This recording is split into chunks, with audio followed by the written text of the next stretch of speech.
Okay, so Professor, you also propose a number of policies to address the crisis, including delaying smartphones until high school and restricting social media until the age of 16. And this is what we get also, critics saying that such policies are too extreme and it cannot or hard to be implemented. How do you Mhm. answer to this criticism? Well, first of all, the first one, no smartphone till 14, is not a law. As an American, I would never want a law that says parents cannot let their child look at their phone. That is bizarre. So this is a social norm, not a law. This is part of a public health campaign. So in America, we just got a report 2 weeks ago. 40% of our 2-year-olds have their own iPad. And so that means that these are kids who are doing this for much of their early brain development.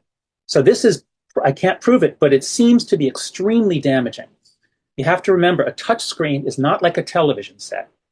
A television set presents stories and the child sits there and watches. That's not so bad. A touch screen trains the child. It gives a stimulus, the child makes a response, the child gets a reward, which triggers dopamine, which makes them do it again and again and again and again. And so it is very bad to let children, young children, play on an iPad.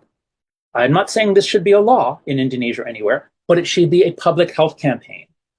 In America and Britain, it has become normal. Everybody knows just give, if you have a 2-year-old and she's bothering you, just give her your phone. She's happy, you're happy.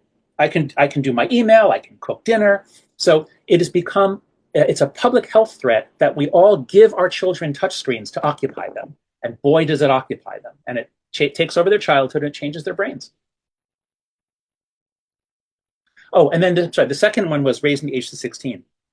Um, this is difficult, but in the real world, we have age limits on many things, especially if they expose children to extreme sexuality, extreme violence, addiction, or physical harm. When children are on platforms being pushed into interaction with strangers around the world, some of whom want sex or money from them, this is incredibly dangerous. This is horrific.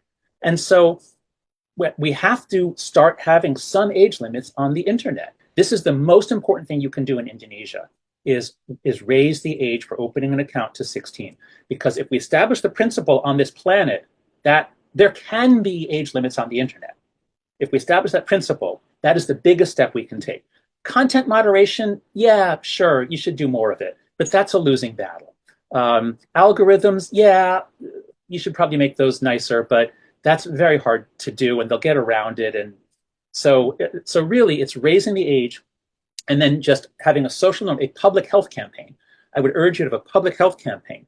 Don't give a touchscreen to a child. It is not. It is not a way to occupy them. It's like giving them morphine to shut them up. Don't do it.